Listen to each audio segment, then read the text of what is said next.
Yo, what's up guys, Boss here, and I'm back on the YouTube video, and this time we're going to be playing some top ladder using a 3.0 giant cycle deck. So you guys might remember the 2.9 giant cycle deck that I really enjoyed using. The only difference is it had mini pekka instead of the Prince, but because Prince got that hit points buff and mini pekka got a range nerf, I think Prince is the better option now. I saw a lot of other people using this deck, got a ton of 12 wins in grand challenges. Some people were using it to high up on ladder early season, and I decided I'd give it a try because I really enjoyed the 2.9 giant cycle deck, and it definitely got worse with that Magic Archer getting a hit points nerf as well as the mini pekka getting a rage nerf. But maybe it'll be back with this variant with the Princess and the mini pekka, but we'll give it a try.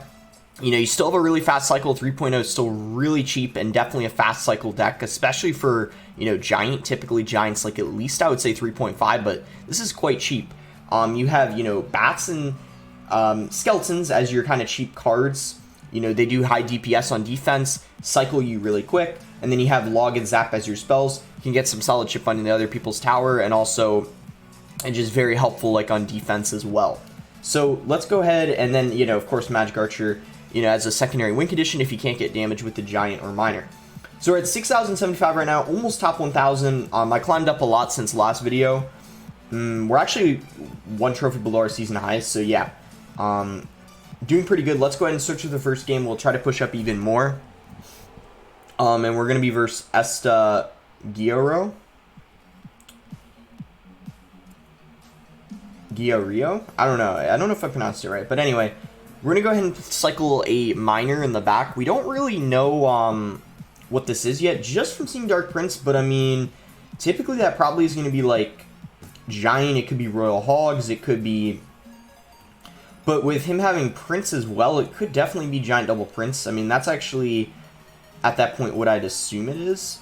So he just used his Dark Prince, and that's probably... His Prince and Dark Prince are going to be his best answers to my Prince. So with those out of rotation, the only thing he's going to have is probably a Giant to block. So things are going to be... Oh, he cycled back to Dark Prince, but since he had to cycle a Ewiz and a Mega Minion, he didn't have the Elixir to do anything else to protect the Dark Prince and the Ewiz, so those are going to go down, and we already take his tower down early on, and this is exactly what you want to do when you're versing a heavier deck, such as Giant, Golem, or Lava Hound. You're applying a lot of pressure in single, because in double, they have a much easier time breaking through, and like in this specific matchup, he has a Fireball for our Magic Archer, so we need to be really careful there, because he's going to most likely only use Fireball on our Magic Archer. Because he went for Zap on the Skeletons, that allowed us to play our Bats. So that's what's really good about having both Skeletons and Bats in this deck, is you kind of force out,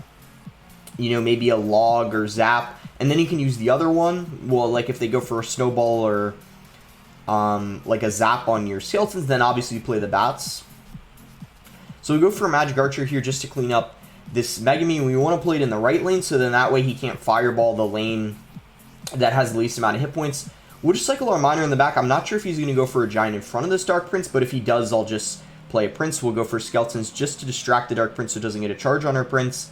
Log to take the shield off of the Dark Prince, and then we'll cycle our Magic Archer into the right lane. Again, we don't want to give him a free Fireball. So he's going to take the Fireball, but he's going to hit the right tower, which I'm perfectly fine with. So we can just go ahead and cycle Bats here. And we're pretty much at this point just defending and making sure he doesn't take our tower, because we still have a very, very healthy left tower. You know, it has like 2/3 of its health still, so we should be good here as long as we're playing correctly. We're going to make sure, again, we're spacing out the Magic Archer so we can't Fireball everything. We're going to zap all this. He's going to go for a Fireball. And we'll actually just Giant to kind of kite everything into the other lane, and we should be fine here. We'll just play Bats on the Ewiz. Log, making sure we finish it all off, kills the Ewiz, Skeletons on the miner. That's going to be GG. No chance of taking our tower now at this point. So that was a very nice and easy first win there. Pretty much all we did is outcycle him in single. We have a much faster cycle than he does. I'm pretty sure Giant Double Prince has an average elixir cost of 3.6 or 3.5, something like that. And, you know, as I said, most Giant decks are quite expensive, and this one is very, very cheap. So, oh, it's 3.8. I was wrong. If they have Log instead of the Dark Prince, then it's like 3.6 or 3.5. But yeah, 3.8. That's a very expensive cycle. So we're almost 800th now. Let's keep going. Try to push up more. Maybe we can get to 6,200. We'll see. if we win most of our games. By the way, I got the horse emote. I bought it. I think it's pretty good. We'll use it right here. I like it. It's a pretty good emote. I typically don't want to buy. Okay, so when you're playing versus Golem, you want to rush opposite lane, Giant Prince opposite lane. And then if they have like a Skarmy, make sure you have your Zap ready because some people use Golem Skarmy. But it looks like he's going to go for a Mega Minion, so I'm actually going to go ahead and play Bats because this is kind of going to... Typically you want to play your Magic Archer behind the Golem to take out their Night Witch they play behind it, but since he didn't go for a Night Witch, I'm playing the Magic Archer on the side, which should be fine. We'll go Skeletons here. He might have some sort of spell to take them out, but if not, we're definitely going to save our tower. And just like that, amazing start to this game. That's exactly what you want to do. If someone just goes Golem first play the game, just rush them opposite lane. And once again, very similar to the Giant game where we just take their towers so early on. That's often what happens when you verse an expensive deck. Like Lava Hound, Giant Double Prince, Golem, anything like that. You're always making sure to punish them early on. And that's kind of how you win. So it looks like he's going to have the Skeleton Dragons. And if you guys remember how everyone was saying the Skeleton Dragons were not really that good, I think a lot of people changed their mind, me included. I thought they weren't going to be very good, but they're actually a little, especially after that splash buff they got, they definitely have some solid DPS, and they can be useful at times. I think they're going to fit in Royal Hog decks, and I might end up next video testing them out in a deck, maybe a Royal Hog deck or some other deck I think they'll fit, because it's definitely worth trying them out. But I don't think they're going to be broken, but I think they're for sure going to be like a viable card, and they're not going to be like really trash like people thought they were. So we know he has arrows. We're kind of unsure yet if he has another spell, such as like, a lightning. We're kind of unsure yet, but we'll, be ready for that if he does.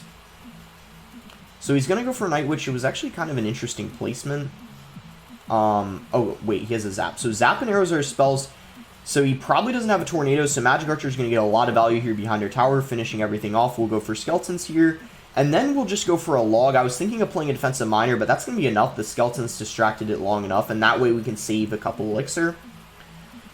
So we go for a Prince here. We can probably go for another Magic Archer, making sure we're stacking them since he doesn't have a good spell to take them out. And he's just going to go for arrows because they're really annoying. And now he can zap the one on the left, but they already got a... Okay, I think he just gave up, or maybe he just misclicked the zap. I'm not really sure, but anyway, that's going to be a good game because there's no way he can take our tower. We might even 3-crown him. If the Magic Archer lines up, yeah, it does. So we 3-crown him. Another nice win versus Golem. So, yeah, I mean, obviously him playing Golem first play, that we punished him off of that. I don't think Golem first play is a good idea, especially for that variant he was using. I think the only Golem deck where you like want a Golem first play is probably Golem Bomber. Otherwise, you don't typically want a Golem first play, but I know a lot of people do it, but it's not necessarily what you want to do. Anyway, we're top 600 now. Let's keep going. We need 2 or 3 more wins to reach 6,200. I think we can definitely still make it happen. And yeah, shouldn't take too long to find a match, since we're not like top 200 yet. There we go. Okay, not too bad. Reverse Master Boss here. Good luck. Let's see what our starting hand is. So we have Miner and Bats. I think we'll just start the game off with Miner on his tower, and then depending on what he does, we might log. No, he's gonna Inferno Drag. So we'll just cycle our Bats, and then if he zaps them, we're gonna need to play Magic Archer. He's going to have arrows, we'll still need to play Magic Archer.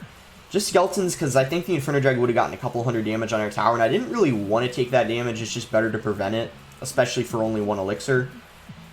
And I don't know what this is. He has Executioner. At least the Magic Archer is going to line up on the tower. I think we'll zap it to make sure that it dies. We get additional damage, and now... Okay, so we already know... What? Okay, wow, that's a very aggressive play. I don't agree with it. He just spent 9 Elixir, and we have a Magic Archer on the map. We defended it for a Magic Archer and Skeletons, so we got so much Elixir off of that exchange. And as I said, I definitely don't agree with that play.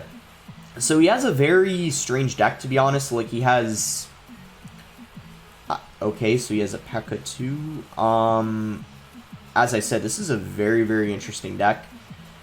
So he has Pekka, he has arrows, he has Inferno Drag. Wow, very interesting. I I guess we'll go bats just to ensure this pekka doesn't get a connection, and then it'll also help out versus... I'm actually, instead of zapping, I'm going to miner because I'm worried he's going to go for a freeze. So I'm actually going to also... Just because I was really nervous he was going to potentially go for a freeze on our tower, which would have been pretty bad. And so I think it was worth it. I mean, we definitely had to use a bit of elixir, but it was... I think it's alright. We'll go Magic Archer here. He can definitely make a comeback because, I mean, like, all it really takes... What? He has a rocket too. Okay, yeah, this deck is very, very weird. There's no doubt about that. Okay, so I don't think he has a tornado. I was thinking with the Executioner he would have it, but with him having rocket, arrows, graveyard... Oh my goodness. Okay, so... guys, I'm just, like... I'm as surprised as you guys are watching this. Like, this is crazy. So... He has rocket... NATO. All right, let's just focus on this game. I'm like gonna look at his exact deck after this game. This is like kind of craziness, to be honest. Just how off meta it is. But honestly, like, solid defense on his end. As I said, he definitely can make a comeback. Let's try to get the kite going into the opposite lane.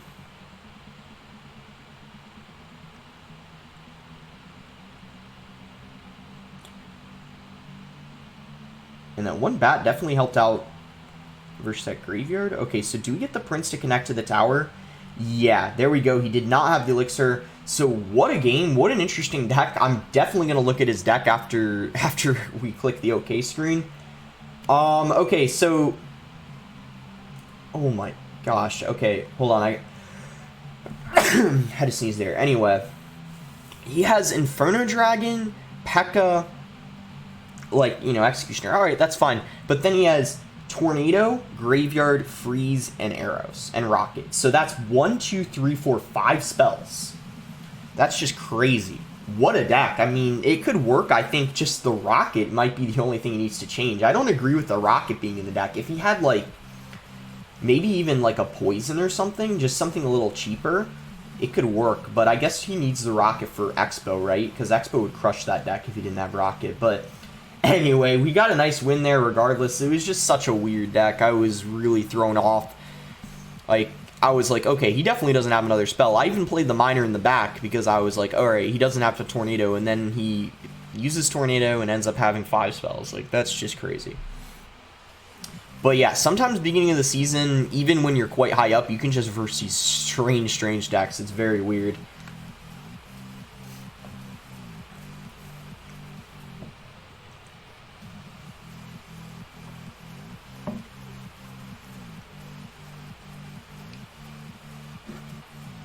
Alright, we should find a game here probably before the estimated time. Yeah. Alright, reverse Amir U. Or M-E-R-U.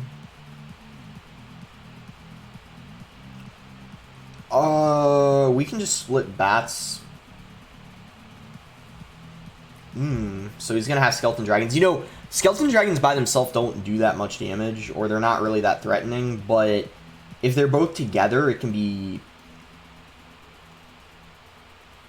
definitely harder to stop. So they can't take out the skeletons all by themselves, so they definitely don't do that much splash. And I'm kind of curious what this guy has. I mean, he has a Miner, Prince. He could be using, like, Giant with the Skeleton Drags. Maybe he has Skeleton Drags instead of the Dark Prince. That's kind of my guess. Or maybe instead of the E-Wiz. I'm not too sure, though. Okay, I guess we'll Prince. And then we could go for a Magic Archer kind of in the opposite lane here. Log to take off the shield of the Dark Prince and to stop the charge. I think it's going to charge again, though, unless yep, Skeleton's prevented it. This is kind of... I think we'll Miner. But yeah, this is a little awkward because... since I had a miner, I can't build up. I was hoping I could have built like a counter push with that magic archer, but I don't think defending the prince with a giant would have been the best idea. So he's just gonna go for a miner. Okay, we'll giant in the back. The question is what does he not have? Does he not have a fireball? Because if he doesn't have a fireball, magic archer is gonna get so much value. I'm unsure if he has a fireball or if he doesn't have an E-Wiz. It's either one of those two things. And I'm not sure which one it is. We'll kind of have to see. Because we don't really know until...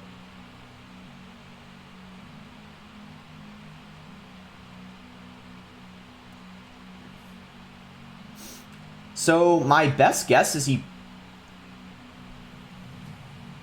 maybe he just doesn't have a fireball. I don't know, actually. But his skeletons are out of... Or his zap is out of cycle, so skeleton's got a lot of value there. We're pretty much guaranteed to take this tower, because if I just log that back and then zap it, the giant just needs one hit and then we win. Yeah, and it even got a second. GG. So yeah, interesting deck. I don't know. I gotta look at the battle log. Does he not have Fireball and E-Wiz, or did he just not use one of them? Because that was strange. If he had E-Wiz, he definitely should have used it. I can tell you that. But did he not use the Fireball all game? What? I don't remember him fireballing my Magic Archer unless I missed it. Huh? That's very, very weird. Okay, but anyway, yeah, we're one game away from 6,200. We've climbed up a ton this video. We started only like top 1,000, but now we're all the way almost close to top 300 now. Yeah, let's do one more. Get to... I'm really liking this deck. I saw other people use it. I didn't really test it out until I started recording this. Well, I played like a couple of games before I started recording, but besides that, I hadn't really tested it, and from the looks of it, it looks like it's pretty good. Like, it definitely could be meta. In fact, it could be like what I use towards the end of the season. I mean, we'll have to see, because the meta is definitely going to shift, but it looks really solid. It's just Prince seems to get so much more value after the mini pekka got a nerf and Prince got a buff. It just seems like it's the much better option instead of the mini pekka. I think there's no doubt about that. Alright, yeah, here we go. This might be the last game, depending on how long it is. If it's really quick, maybe I'll play one more, but I think if it's a pretty long game, we'll end off with this one. Especially if I get 6,200 off of this game. We'll see. Alright, here we go. We're versus I Am Lucas. Alright, so good luck. We could cycle just skeletons in the back to start this game off. And then if he still doesn't do anything... Oh, he has a... That card is not used very much. So he's got a Goblin Hut. Not sure what this is. Goblin Hut's pretty off meta, so I really am not sure. We're kind of in for a bit of a surprise. He's got a Goblin Hut Musketeer, so I don't really know. Yeah, we'll just have to see. It could be Graveyard because he's got a Knight. Cycle or Zap. I'm leaning towards Graveyard. I don't know what else this could be. Okay, so we just let the Prince... So we're gonna... whoa, okay. It's an aggressive play. We'll go Magic Archer. Yeah, that's definitely an aggressive play on his end. A lot of our opponents this video, I feel like, have been making very, not necessarily bad plays, but, like, that was really, really aggressive. And he barely got any damage, so it for sure was not worth it. We'll zap, and this should finish off the... Yeah, Magic Archer doesn't get any damage dealt to it. Okay, so he's just gonna do that. Do we... Yeah, there's two, so the one's tanking for it, so I kind of need to play bats, unfortunately. Would have been better if I didn't, have to, but I felt like it would have gotten a few hundred damage, and I didn't really want it to, so I guess it's fine. So yeah, we'll have to see if he has a big spell for a Magic Archer. If not, it's just going to get loads of value this match. Otherwise, we need to be careful, but we know he has Snowball. Oh boy, okay, so... He does have a poison. That's not... Definitely not really something you want to see when you're using Magic Archer. Alright, we'll see what we want to do here. We can log the Goblin Hut a lot earlier than you used to be able to because of the fat hit points nerf it got, but we're going to have to wait a little longer. I actually think we can log now. Oh, he's got barbarians. Okay, this is going to be a little tough. So, because he has barbarians and... Okay, if this prince on the left bypasses the Goblin Hut, this is going to be good. It's going to force a knight out of him, most likely.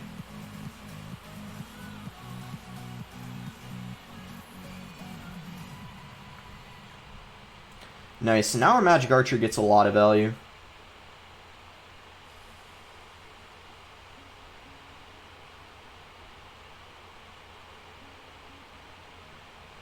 But yeah, things are not really looking too good here. We're having a hard time breaking through.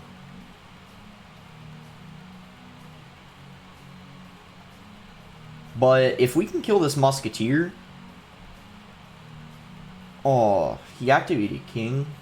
That's not good. I minored like a little bit... I minored kind of far to the left, obviously, because I wanted to kill the Musk, but that allowed him to activate King. So that's kind of unfortunate.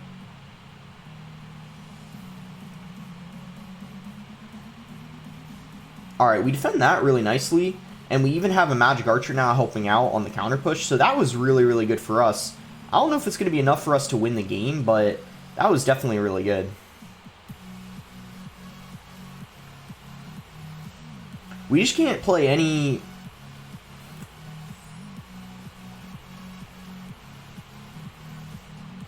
I feel like I need to log that.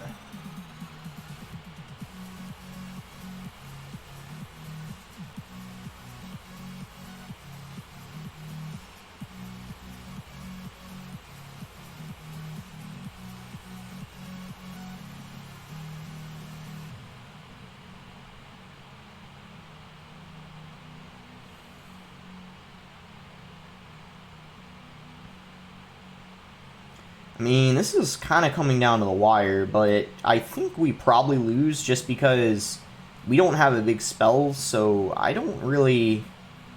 Unless this miner gets, like, an insane amount of damage.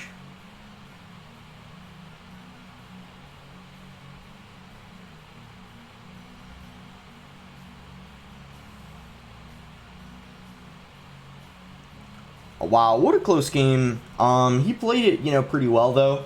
It was definitely a tough matchup, because just he had poison for the Musk.